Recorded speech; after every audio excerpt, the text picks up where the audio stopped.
I'm Allie. I came out after 20 years of marriage, and I have 3 kids. I'm Melissa, and I have 2 kids, and I came out at 37 after an 11-year marriage. This podcast is about coming out later and the struggles and victories that come with it. When coming out feels like the end of the world, but it's really just the beginning.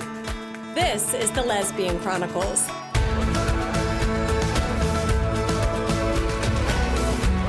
Welcome to the Lesbian Chronicles, where we are via Zoom once again.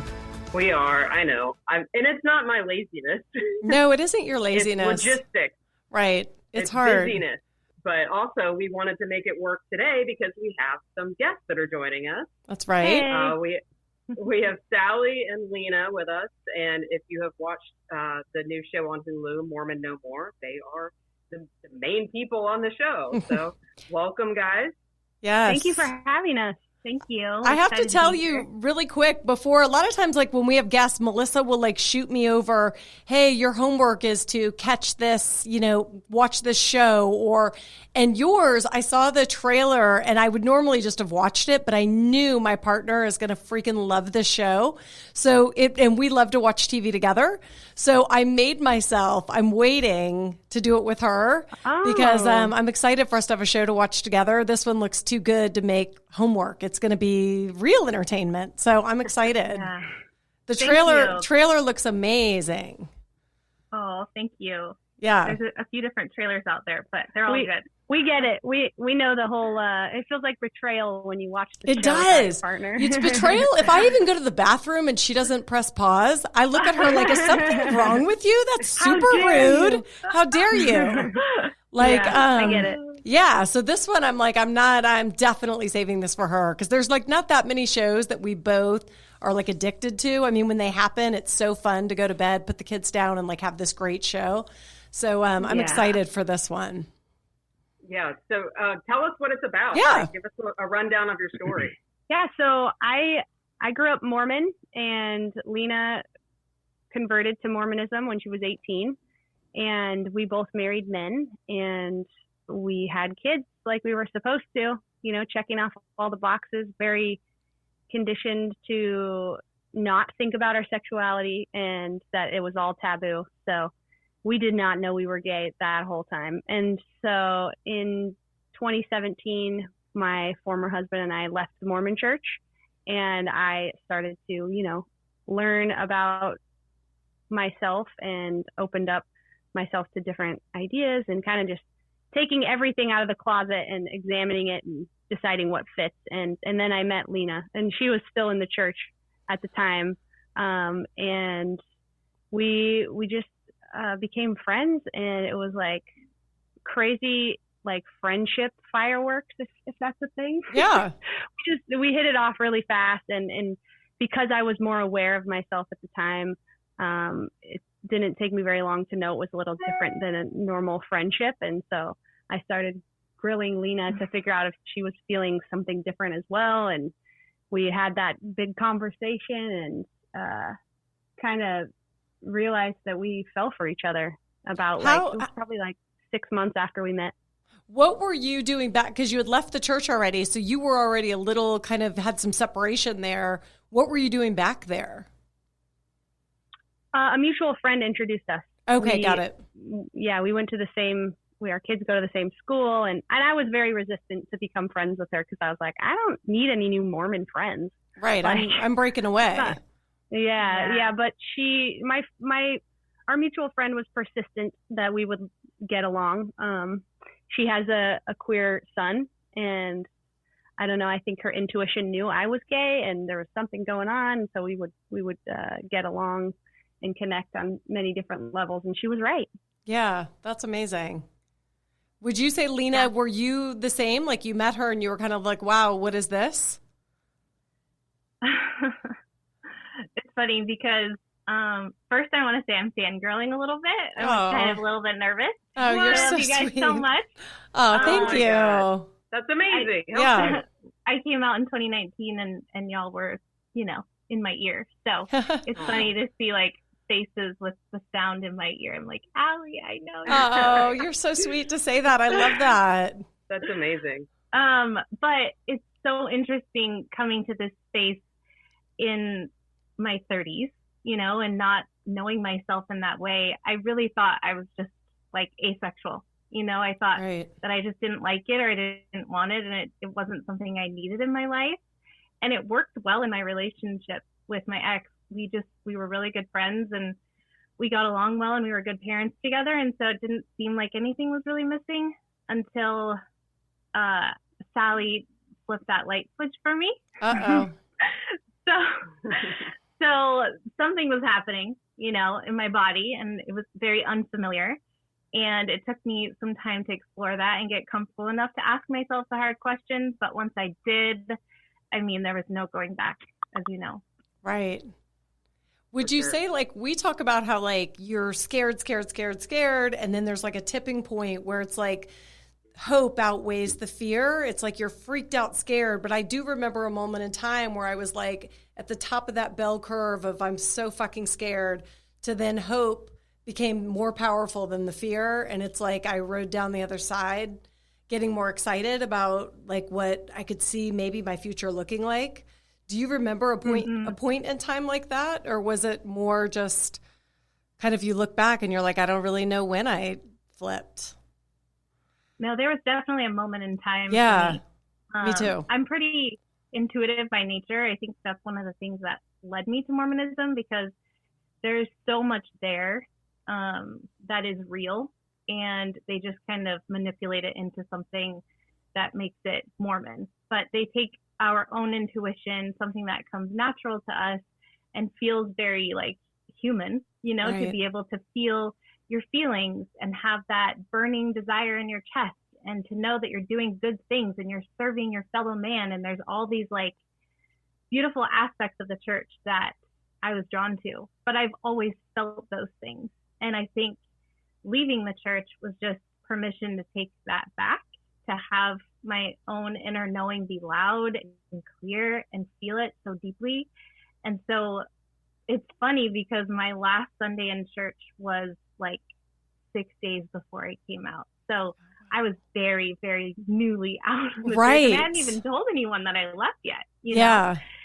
And so Sally and I had a conversation on a Friday, and by Sunday, I knew like 100% in my bones that I was gay, and I had been my whole life. It was just a moment in time that I'll never forget. I can't remember if the show talks about it. We were interviewed for a year. I don't think it does. I can't remember what all they shared, but the moment that stands out to me is like just being alone, you know, and sitting in my thoughts. I was laying down after an hour of meditating in Shavasana, just like taking in my environment and trying to feel my senses, you know, listening to all the things my body is communicating to me and being okay with it and not judging myself for feeling those feelings, whatever was coming up.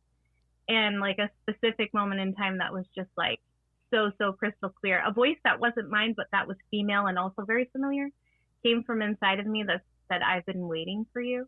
Oh, wow. And it happened 3 times very distinctly. And it was like this warm honey melting from my head all the way out my feet. And I just like melted into the earth, and I felt myself surrender completely to this being, this thing that's been inside of me before all the conditioning.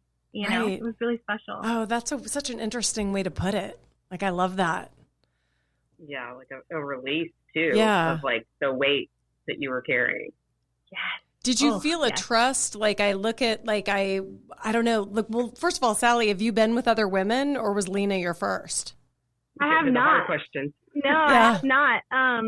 You know, I think a lot of people that leave the Mormon church end up like experimenting or, you know, opening up their marriage. And I definitely was in talks about that. We considered it. We had lots of friends that were doing it.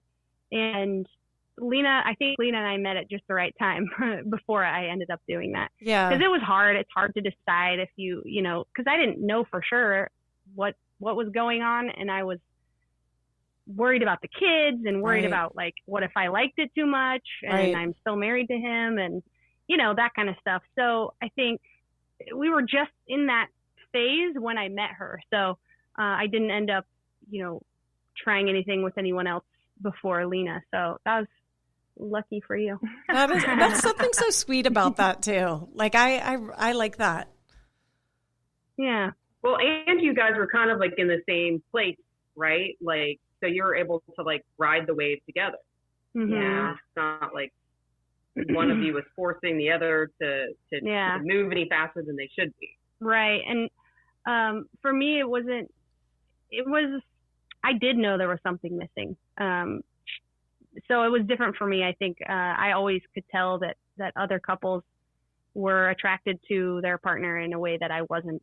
And I was sad about that, but I was also like, well, I made my bed, sleep in it, like, what do I do now? And I wasn't miserable. It's just that you don't know what you don't know fully. And so for me, I think when I left the church, I recommitted to myself and I said, I'm not going to lie to myself anymore. I'm not going to hide. I'm going to figure out who I really am. And so when I realized I was gay, it was so painful to imagine myself shutting that part of me down because I couldn't unknow that I was gay. And so it was almost as if the pain of that was more than the pain of the transition and the change and the heartbreak that I was going to have to go through. And I decided to honor myself, even though I knew it was going to be really, really difficult to do. Talk about the process of leaving the church. Like, right. It's not just like, oh, I'm not going to go this Sunday. Right. Go into detail about that. Yeah. So the Mormon church is a cult. I mean, it checks off all the boxes of what a cult by definition is. But it's a very nice cult. They're very sweet and very nice cult. Yeah. And kind and it's a good community and they show up for each other and there's a lot of good things about it. And it's also very patriarchal and sexist and judgmental and bigoted and racist and like all of those things as well. So it's a mixed bag. And I was born into I knew nothing else. I didn't even have friends that weren't Mormon. I didn't know any of my friends' parents who were divorced, nothing. So leaving the church was leaving myself, my identity as I knew it. And it's very difficult to have an existential crisis along with losing your community and all your friends and family at the same time. It's like your whole world just like crashes and you're like, what the fuck am I doing? I don't even know what the meaning of life is anymore. And I don't have any friends to talk to about it. Right. So it's really a crisis for most people. I think some people do it more gradually. For me, it wasn't gradual. I was kind of a black and white believer. That's how I was taught. And so it one day I believed and the next day I didn't. And so that was really hard. And I wouldn't want anyone to have to go through that, it's really painful. And I tried, you have to make friends. I reached out to everybody that I could find. Who are the other ex-Mormons in my community that I can talk to make sure I'm going to survive this because I feel like I'm going to die, And that was really crucial. I did find a community of ex-Mormons in Southern California and really relied on that and listened to podcasts a lot and really just tried to survive until I could come up for air. And then things started to get exciting and things started to be more fun. And I'm like, oh, I can do all this stuff I never got to do. And I can. She said her first F word at 33. Oh my God. That's amazing. She's probably said it twice on this episode alone. Right? I love that word now. I do too. I fucking love it. Great. I fucking love it too. I have a friend who is a Mormon and she describes that kind of to your point of, she's like, once I did the research, it was like, I couldn't go back. I know too much now. So she's like, I had to leave, and she's in her 20s, but she's like, I felt this sense of like, I actually miss the church. I'm sad that my sisters get to still have this false belief because they have this blind faith. They didn't do the research, so they get to stay in it. Ignorance so she's is like, bliss, yeah, ignorance is bliss. Really and nice. She's like, Allie, I'm sad. Like, I wish I didn't know what I know. If I didn't know, I could still go to the family barbecue and act like it's all fine. But I can't. That's a phase. I think she won't feel like that forever. Okay, I hope so, because she said it's a real sadness for her of just, she's like, I can't go back. I know too much. Yeah, there's a really big sense of grief that you have to process when you leave, and you feel really other, Right. You're not part of the in crowd anymore. And that's like rejection at its finest. That's why the church equates looking at Mormon literature online, something that's not published by the church, equivalent to looking at porn. Whoa. So Which is also really bad. Which is also in the church. really Oh, bad. God. What is it like to a like? stigma. What is it like to undo all of that? Like, because it must still stick in your mind where it's like, well, wait, I can't do that. Like, that's against, whatever rules. Gosh. Are you asking them if they watch porn, Melissa?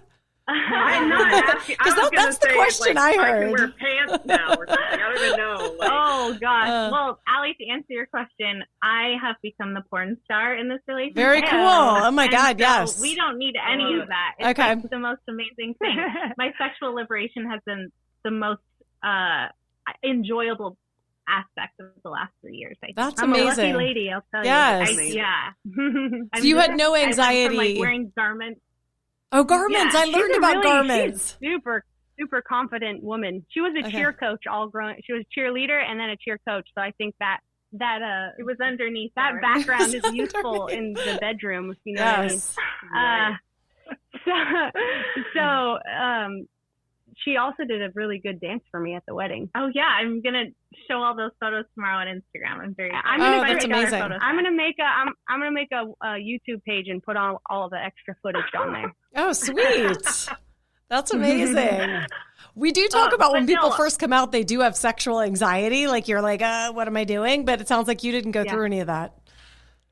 Not her, but I did. Yeah, She really? definitely had. Well, yeah, Because I was born in the church. I think that's the difference. Okay. and I think that it took me at least a solid year to feel comfortable wearing a tank top. So Right. I was still wearing like short sleeves, and then they kind of became cropped and like a little bit shorter.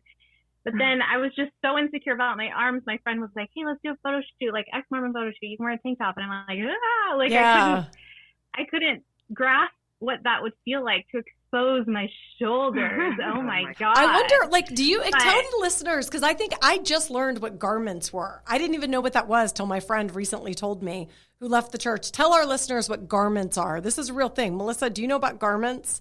I just learned about it today watching the Mormon No More. So. Yeah, it's on the show. They show some ex-Mormon TikToks where they actually show the garments, and that's really like scandalous. The Mormons are like, "How dare you show our garments sacred garments on the TV?" They're literally underwear, but they are Ugly like underwear. super gross. It's like long underwear, kind of. And men but wear they them go to the too. knees and cover. Yeah. Yeah. What did you say? Mm-hmm. Men wear Everybody, them men too. and women. Yeah. Yes, men, women. Yes, when you become a certain age and you are worthy enough to enter the temple, you get a recommend and you get endowed with these garments. And you have to wear them for everything except for a few things that start with an S: shower, sex, sweating, swimming.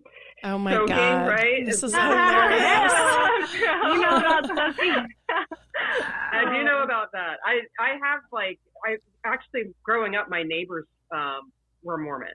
Oh, So, wow. I mean, they didn't tell me about soaking, but so I kind of like, I've known about the religion for a long time. I just have found it really like intriguing. Right. Like I grew up, Christian, Baptist, whatever.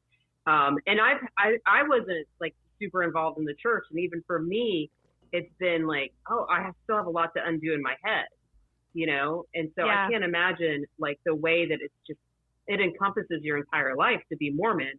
Yeah. So, yeah, we've gotten so much feedback since the show came out about people like you who didn't necessarily grow up in like, a super religious environment, but they still went to church every so often with their families and they have that deep conditioning. And it's like all of this conversation about, wow, what is it like then to have not just Christianity, but you add a whole other book of scripture to that and a whole other, what would you call it? Like a hierarchy. There's prophets and apostles and leaders, local leaders who are speaking from the mouth of God. And there's just this, like, my therapist calls it the MGM, the Mormon guilt machine, which is like, you have anything comes up and you're just like, oh, I can't do that, and it's almost like everybody's there telling on each other. Oh, I saw this person on Saturday. It didn't look like they were wearing their garments with that outfit. Oh, wow. That is part of like the cult culture. I think the like everybody keeping tabs on everybody else, and it's very gossipy and all that. I think with the deconditioning, it's a process, and it's taken a lot of work for us. We've done a lot of healing, a lot of digging deep and learning the tools that work for that, you know, like becoming aware that the feelings that you're having aren't because something is bad. It's just because somebody told you they're bad, and being able to separate yourself from those emotions and observe them, and then, you know, choose a different path. It's kind of like a exposure therapy. Like I remember going to a rave with my brother and seeing all these like mostly nude people like running around and being really uncomfortable with it, but like doing it anyway, and releasing judgment and consciously choosing intentionally to put myself in a situation where I could learn to be more comfortable, where I could see these people without judgment and push myself outside of my Mormon walls. And the more I do that, and the more I'm gentle with myself and practice mindfulness and meditation and read and learn and just put in the work, then it's really been a beautiful evolution. And it's totally possible. Some people, you know, I remember feeling like I wasn't ever going to be whole again. You know, I was always going to be broken and damaged goods. But now I know that everybody has conditioning. Everybody, even if you weren't religious, you have different, you know, messages coming at you, telling you that certain things are bad or wrong. And it's all things that we now get to become awakened and realize that nothing is inherently good or bad, and how to hear your own compass, you know, like how to be aligned.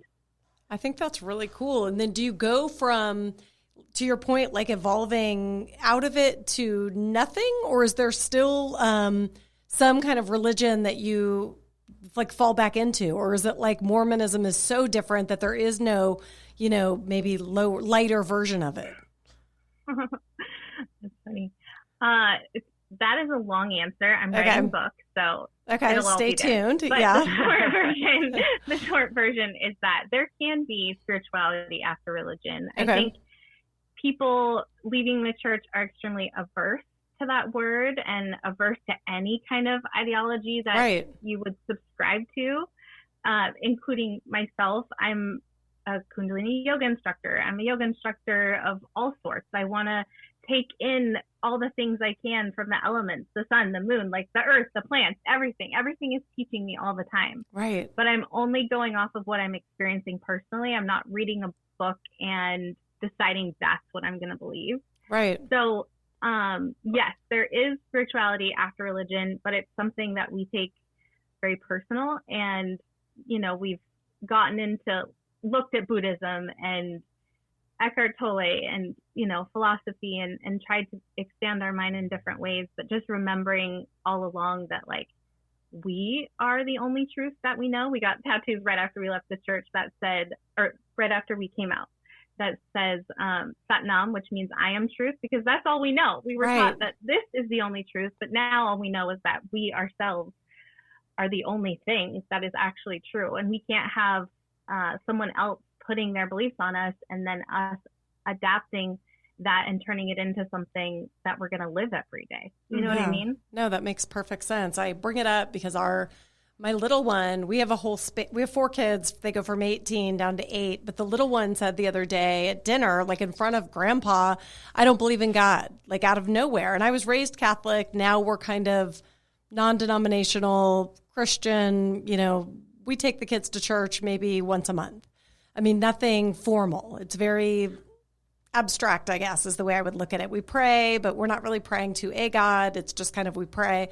But him saying that kind of shook me a little bit because I'm thinking, like, where's that even coming from? But he then, like, retracted later and was just kind of like, there's something, but I don't know what it is. And I thought, I don't even know how to answer him. But to say that so out loud, like, I was raised very baptized, confirmed. You know, we do all the sacraments. My mother prays the rosary. I don't need him to believe in this God or Jesus, but I thought, like, I don't know, to hear him say that was kind of shook me a little bit. And I was curious, like, how you go from such a strict religion to that. But that's it. I'll be excited for the book. What my intuition says is that feeling of being shaken is conditioning. Yeah, and, right. And that he doesn't need to believe in anything. Right. And it's funny. That's what our 18-year-old said. She's like, Mom, chill. Yeah. Like, why you're being so annoying right now. But I was like, right. Yeah. Right. And, you know, our kids have lots of different feelings about it. And the coolest thing is they don't really care. Like they're comfortable with not knowing because they don't know any different. Right. And that's the amazing thing is when you don't have that conditioning placed upon you, you're miraculously just fine. Yeah. You know, what religion does is they create a problem and then they give you the answer to it. Yeah, that's interesting. That's true. There is no problem to begin with unless we say there is. And nobody really knows. Yeah. So we're all just pretending like we know. And so like, it's okay. It's okay for the kids to wonder because there's power in like the unknown. There's power in saying, you know what? I don't know. And that's exciting. Right. Like what do we know? What can we control? Let's focus on that. Let's focus on what makes us feel good and what feels like truth and what feels like alignment, and teach them how to know to identify that. And then that's it. That's life. That's how you have a fulfilling life, not by talking about what happens when we die, or like some dude in the sky telling us what's right and what's wrong. So true. You know? Right. That is 100%. Right. And filling yourself with the elements, to your point, like a sunset, to me, is a powerful Mother Nature is God. I mean, it doesn't have to be right. I really like that. I like that answer. Thank you. Yeah. Yeah, there's a lot of freedom in that space. I think that was part of the relief that I was feeling when I surrendered to my sexuality, was that it meant that I would be letting go of Jesus, you know, God, a structure, religion. I had my first Jesus-less Christmas, which was so incredible. But like, there's these aspects of, you know, giving up religion that is so freeing. It's like letting go of any of that attachment that I had and security that I needed in order to live my life. It was like, if I didn't know, all of a sudden, you know, something felt shaky and weird and my foundation wasn't secure. And like you're saying, you felt that insecurity when your son said that he didn't believe in God. It's like that feeling, that freedom is just on the other side of that discomfort. Yeah. Lean in. Right. Okay. You talk about being like, I'm a very secure person, or I like to be. I thrive when I'm feeling secure. You guys have been together how long? 3 years. Okay. In early May. So a little over 3 years. Would you say that you've gotten to that, you know, you come out of a marriage, it's unstable for a minute because you don't know what your life's going to look like. Have you arrived into that safe, stable feeling, or are you still searching a little bit? You mean as a couple? As a couple. Or as individuals? I have something like that I need to admit, because at the beginning of coming out, I listened to one of your episodes about, Catalyst? Yes, the Catalyst episode. And I don't remember whose story it was, Melissa or Allie, but I remember feeling like, oh shit, like what if she's not my person? Because she was just the one to like unlock Pandora's box. Right. You know? And I listened to your stories about, maybe it was you, Allie, something, your relationship was kind of like really unhealthy, the dynamic. We both had really you like both unhealthy. have had unhealthy. Catalyst. Okay. So, and I kept that in the back of my mind. Sorry, I'm just like exposing myself on Lesbian Chronicles. But I kept that in the back of my mind thinking like, okay, like one day she'll show herself and it's going to be the end. Like it's all going to crumble and I'm going to be fine. It's going to be great. Like I'm going to live my life, and surely there's somebody out there who would want to be with me. I'm a wonderful person, right? I'm just thinking I have a lot to give people. I'll be okay. Yeah. Yes. Like I was just feeling like feelings of being settled into that. And I think what that has shown me and proven to me time and time again, as I come from a horrible abandonment wound in my childhood, is that I was looking for something to show me that she wasn't as committed as I was.